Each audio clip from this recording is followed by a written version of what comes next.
Hello friend, क्या हाल blog के।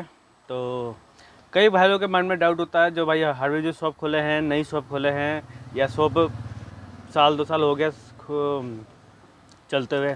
तो कई भाई लोग के मन में ये डाउट है कि हम जो कंपनी सामान रखते हैं उसमें मार्जिन कम होता है, लेकिन फिर भी हमें रखना पड़ता है, मजबूरी होता है। तो इसका क्या फ़ायदा, रखना चाहिए नहीं रखना चाहिए, डाउट होता है, मार्जिन नहीं मिल पाता है और पैसा भी फंस जाता है और उतना मतलब प्रॉफिट नहीं देके जा पाता है और फिर ग्राहकों से झिकझिक भी होती है। तो अभी इसी पे हम फिर ग्राहकों से झिकझिक होने के कारण फिर ग्राहक का भी आना जाना बंद होता है। तो आज हम इस विषय बात करेंगे कि कंपनी से हमें रखना चाहिए कि नहीं रखना चाहिए। तो वैसे मैं बता दूं कि कंपनी से हमें रखना बहुत ही ज़्यादा ज़रूरी है। अगर आप नई शॉप खोल रहे हो, चाहे आप पुरानी शॉप है आपकी, चाहे आप शॉप चल रही हो, तो आपको को कंपनी के सामान रखना ज़रूरी है और उसको मेंटेन भी करना बहुत ही ज़्यादा ज़रूरी है। क्योंकि कंपनी जो ग्राहक होते हैं वो कंपनी के सामान देख के ही आपके पास वो आते हैं, लोकल सामान देख के वो बिल्कुल भी नहीं आते हैं। 80% जो ग्राहक होते हैं वो कंपनी के सामान पे डिपेंड होते हैं। बाकी थोड़ा बहुत जो 20% ग्राहक ऐसे होते हैं जिनको मतलब नहीं है, बस सामान बढ़िया चाहिए और काम होना चाहिए। और बाकी 80% जो ग्राहक होते हैं वो कंपनी पे डिपेंड करता है कि हमें कौन सी कंपनी का माल उस दुकान में मिल जाएगा। जो कंपनी का माल होगा बेटर होगा, बढ़िया होगा या नहीं होगा, वो उस पर डिपेंड करता है कि शॉप में वाला कौन सी कंपनी का माल रख रखा है और किस क्वालिटी का माल रख रखा है। तो जो नॉर्मली जो होते हैं कंपनी सामान रखना बहुत ज़रूरी है, और जो नॉर्मली जो बिकने वाले जो डिमांड में जो सामान होता है वो भी रखना बहुत ज़्यादा ज़रूरी है। क्योंकि देखो, औरों के बेशक उसमें कंपटीशन है लेकिन मार्जिन कम है, लेकिन वो आपका एक जरिया होता है ग्राहक को आपके अपने पास बुलाने का। क्योंकि अगर ग्राहक आपके पास आएगा, एक बार आएगा, 2 बार आएगा, 3 बार आएगा, लेकिन कुछ कुछ टाइम बाद ऐसा होता है कि आप जो सामान दोगे आप वो ग्राहक आपका लेके जाता है। फर्स्ट टाइम आएगा, सेकंड टाइम आएगा, थर्ड टाइम आएगा, वो आपसे कंपनी सामान मांगेगा। लेकिन कुछ कुछ टाइम ऐसा भी आएगा कि आप जो दोगे ग्राहक वो आपसे लेके जाएगा। 10 सामान लेने आएगा ग्राहक, 10 में से अगर 4 से 5 सामान अगर कंपनी का लेके जाता है तो 3 से 4 सामान लोग आपके दिए हुए हिसाब से भी वो लेके जाता है। तो उसके लिए वो ग्राहक नहीं मना करता, कहता है चलो कोई बात नहीं, चल रहा।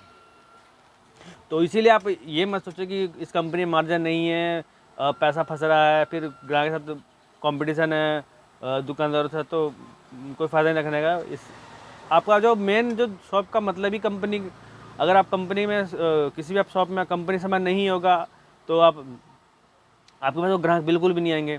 तो आप कंपनी सामान को जो है एकदम मेंटेन करके रखें, एकदम मतलब ग्राहक आपके पास आए तो कंपनी सामान मांगे तो मिल जाना चाहिए, कंपनी का हाँ ये है मेरे पास, आप लो। और कुछ सामान ऐसे होते हैं जो डिमांड में होते हैं, मार्केट में होता है, तो बेशक मार्जिन नहीं होता लेकिन चीज़ चलती है, तो उस टाइप के भी सामान आप मंगा कर रख सकते हैं। और अब ये होता है कंपनी सामान एक तरीका हो गया, आप ग्राहक को पकड़ने वाले का जरिया होता है। आप अपने ग्राहक को पकड़ सकते हैं, आप अपने ग्राहक को अपने दुकान तक ला सकते हैं, और उससे आप एक बार नहीं, दूसरी बार नहीं, तीसरी बार, चौथी पाँचवीं बार में तो आपसे वो ऐसा डील परमानेंट जब हो जाएगा तो आप जो उसको सामान दोगे आप वो लेके जाएगा। क्योंकि फर्स्ट सेकंड बार वो ग्राहक अपने हिसाब से बढ़िया सामान ढूंढता है जो और दुकान पे मिलता हो। तो आप कंपनी का सामान पूरा रखें, पूरी तरीके से मेंटेन करके रखें। और हर एक कंपनी में आप, अगर आपने हार्डवेयर की शॉप खोली है तो जो भी आपके पास आइटम अपने रख रखा है तो सब कंपनी को के आइटम को मेंटेन रखें। अगर आपकी सिर्फ इलेक्ट्रिशियन आइटम है तो आप इलेक्ट्रिक के सारे सामान को मेंटेन करके रखें। कंपनी के सामान रखना बहुत ज़्यादा ज़रूरी है। इसके अलावा, इसके सिवा आप दुकान की जो सेल है उसमें नहीं बढ़ा सकते, अपनी सेल को नहीं बढ़ा सकते। देखो, कंपनी में ये होता है कि आपका अगर सेल बेशक मार्जिन कम हो लेकिन सेल ज़्यादा होती है, डिमांड ज़्यादा होती है और ग्राहक ज़्यादा आते हैं। बेशक मार्जिन कम हो, कंपटीशन ज़्यादा हो, लेकिन ग्राहक आपके पास ज़्यादा आएंगे, लगातार माल बिकेगा। अगर 10 में से 2 सामान लोकल है, ओ सॉरी, 10 में से अगर 8 सामान कंपनी का है तो 2 सामान आप अपने हिसाब से दे सकते हैं जिसमें आपका मार्जिन हो। तो यही होता है। तो 8 में मार्जिन नहीं मिल पाता तो 2 में मिल पाता है, तो इससे ही अपना हिसाब किताब चलता रहता है। और जब सेकंड टाइम जब ग्राहक आने लगता है, जाने लगता है, उसके बाद तो फिर आप उस ग्राहक को कुछ भी दोगे वो लेके चला जाएगा। लेकिन कोई भी आपके शॉप पे फर्स्ट टाइम जो आएगा वो आपसे कंपनी का सामान ही लेके जाएगा, इसके अलावा कोई सामान लेकर नहीं जाएगा। और ऐसा नहीं है कि अगर आपके पास स्टार्टिंग में आपने लोकल भर लिया, स्टार्टिंग में कंपनी भर लिया, फिर बाद में लोकल भरोगे धीरे धीरे, वो फिर कंपनी का कम कर दोगे, लोकल भरना चालू कर दोगे, वो भी आपके लिए बहुत गलत है। क्योंकि देखो, जितना आप कंपनी का भरोगे उतने टाइम तक आपके पास ग्राहक आएंगे, जितना लोकल कंपनी दोनों लेके चलो, कोई दिक्कत नहीं है, लेकिन कंपनी को भी अब लास्ट टाइम तक आप, जब तक आप आपकी शॉप है तब तक आप कंपनी का आइटम को मेंटेन करके रखो। जरूरी नहीं है कि आपके स्टार्टिंग में नए ग्राहक होते हैं, ऐसा कुछ नहीं है। आपके 2 साल 3 साल बाद भी नए नए ग्राहक जुड़ते हैं, 5 साल बाद भी नए नए ग्राहक जुड़ते हैं, तो उन नए ग्राहकों के लिए भी आपको कंपनी से रखना जरूरी है। क्योंकि जो आपकी शॉप है, ये एक बार एक ग्राहक आपसे लेके चला गया सामान, उसका 2 साल 3 साल बाद वो आपके पास दोबारा आता है रिटर्न के लिए, वो भी किस लिए आएगा? या फिर नया प्लॉट लिया होगा, या नई जगह काम कराएगा तब आएगा, या फिर उसमें मेंटेनेंस के लिए लेके जाता है। तो आप, और ये जो आपकी जो शॉप है, ये जो लाइन है, तो बहुत ऐसे ग्राहक है जो आपको लास्ट टाइम तक आपसे नए नए ग्राहक आपसे आते रहते हैं। तो उस तरीके से आप जो अपने सामान को है जो मेंटेन करके रखें, अपनी जो कंपनी के एक आइटम को मेंटेन करके रखें, और कोशिश करें, लगभग कोशिश करें, बेशक आपकी जब शॉप पुरानी हो जाए तो आप ये कर सकते हैं 2 से 3%, 5%, 10% तक अपने जो कंपनी का आइटम में कम, अपनी कंपनी का आइटम की गिरावट कर सकते हैं, कम माल भर सकते हैं, कोई दिक्कत नहीं है। लेकिन आप माल कभी भी जेन्युइन ही माल भरें, क्योंकि आप अदर ब्रांड आप माल भरोगे तो दिक्कत आएगी। क्योंकि जब अगर आपके एरिया में जो लोकल ग्राहक आएंगे, और जो आपके लोकल ग्राहक में जो सामान औरों की दुकान में बिकेगा वही आपके पास ही बिकेगा, तो आप उसी हिसाब से माल बेचें, क्योंकि वही ग्राहक ही आपके पास आएंगे, उस टाइप के ग्राहक आएंगे। बेशक ब्रांड को से चुन लो, कोई दिक्कत नहीं, बस क्वालिटी अच्छी होनी चाहिए और कंपनी का होना चाहिए।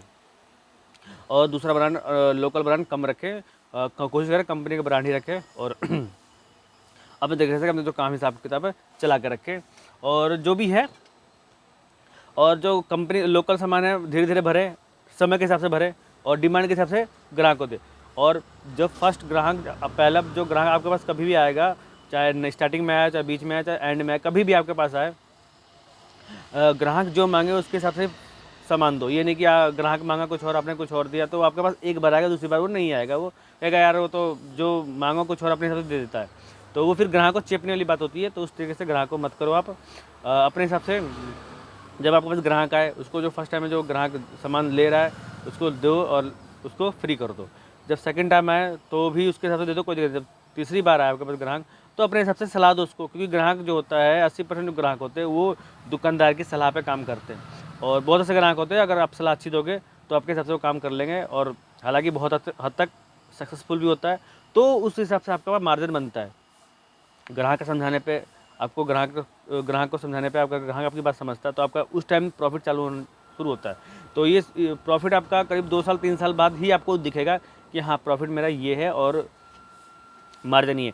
कभी कभी ऐसा होता है कि कंपनी का सामान होता है, ब्रांड सामान होता है, डिमांड में होता है, उसमें भी आपको मार्जिन मिलता है, तब जब वो ग्राहक सलाह लेके जाता है, जब ग्राहक को समझ में आता नहीं है, फिर वो इधर उधर भटक करके फिर कंपटीशन होने लगता है। तो उस हिसाब से आप ग्राहक को समझा के अच्छे से, और ग्राहक के डिमांड के हिसाब से सामान रखें, और कोशिश करें कंपनी सामान पूरा रखें और मेंटेन करके रखें। तो लोकल सामान पे ध्यान दे, थोड़ा कम दे, और दे उस तरीके से दे जब आपके हिसाब से काम चले। तो आज के लिए बस इतना ही। नमस्कार।